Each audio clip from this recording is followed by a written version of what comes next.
الحمدللہ رب العالمین والعاقبۃ للمتقین اما بعد فاعوذ باللہ من الشیطان الرجیم بسم اللہ الرحمن الرحیم الصلاۃ والسلام علیکہ یا سیدی یا رسول اللہ الصلاۃ والسلام علیکہ یا سیدی یا حبیب اللہ ان اللہ و ملائکتہ یصلون علی النبی یا ایھا الذین آمنوا صلوا علیہ وسلموا تسلیما مولا صلی وسلم دائما ابدا علی حبیبک خیر الخلق کلہم۔ آقا حضور صلی اللہ علیہ وآلہ وسلم کے پاس ایک ایسے آدمی کا ذکر کیا گیا جو رات بھر سویا رہا حتیٰ کہ نماز فجر بھی ادا نہ کی۔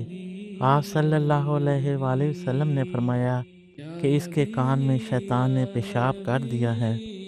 ایک اور حدیث مبارکہ ہے کہ جب انسان سو جاتا ہے تو شیطان اس کے سر پر 3 گرہیں لگا دیتا ہے۔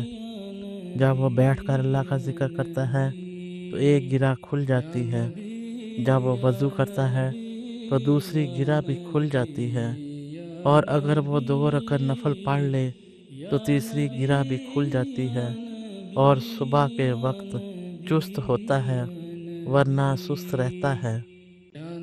رات کی نماز میں لمبا قیام جائز ہے اور یہ 2 گانا پڑھنی چاہیے، جبکہ دن کی نماز میں رکوع و سجود زیادہ ہوتے ہیں۔ اگر کوئی دن کے وقت 4 رکعت نفل نماز ایک ہی سلام کے ساتھ پڑھے تو جائز ہے۔ آقا حضور صلی اللہ علیہ وآلہ وسلم نے فرمایا رات کا قیام نفل بھی ہے، فرض بھی، اور یہ قرب الہی کا ذریعہ ہے، جبکہ آپ کی امت کے لیے رات کا قیام فرائض کی تکمیل کا مددگار ہے۔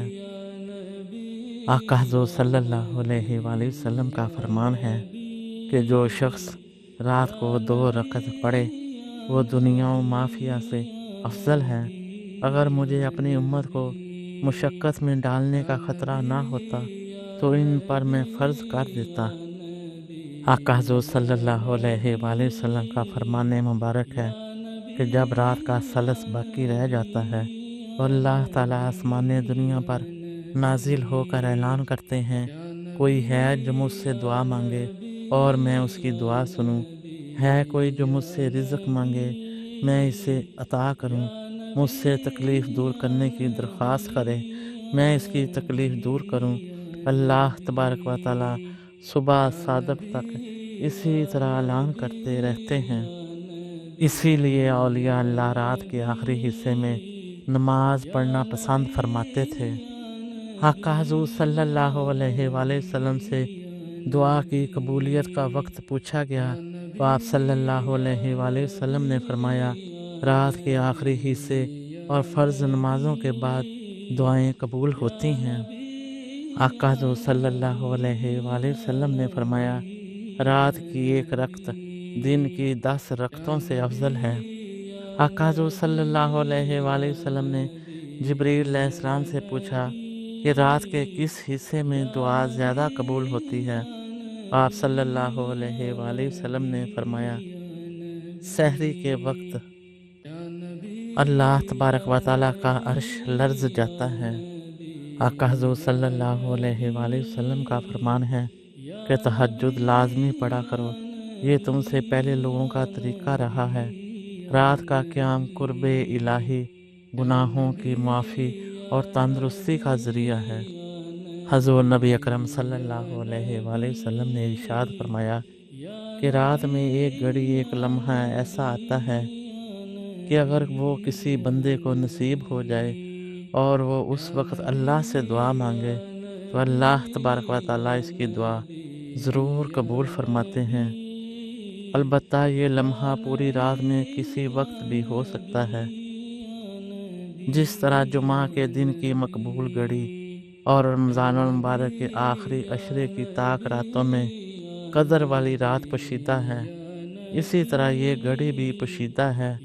کہا جاتا ہے کہ رات میں ایک لمحہ ایسا بھی آتا ہے جب ساری خلقت سو جاتی ہے اور اللہ تبارک و تعالیٰ جاگ رہے ہوتے ہیں، اور یہ مقبول گھڑی ہوتی ہے۔ آقا حضور صلی اللہ علیہ وآلہ وسلم نے فرمایا کہ آخری رات کی نماز لازمی پڑھا کرو، کیونکہ یہ شہادت والی اور حاضری والی ہے، یعنی اس وقت دن اور رات کے فرشتے حاضر ہوتے ہیں۔ اللہ تبارک و تعالی ہمیں ان باتوں پر عمل کرنے کی توفیق عطا فرمائے، تاکہ اللہ تبارک و تعالی کا قرب اور آقا حضور صلی اللہ علیہ وآلہ وسلم کا قرب ہم سب کے نصیبوں میں لکھ دیا جائے۔ آمین ثم آمین۔ جزاکم اللہ خیر و احسن الجزا۔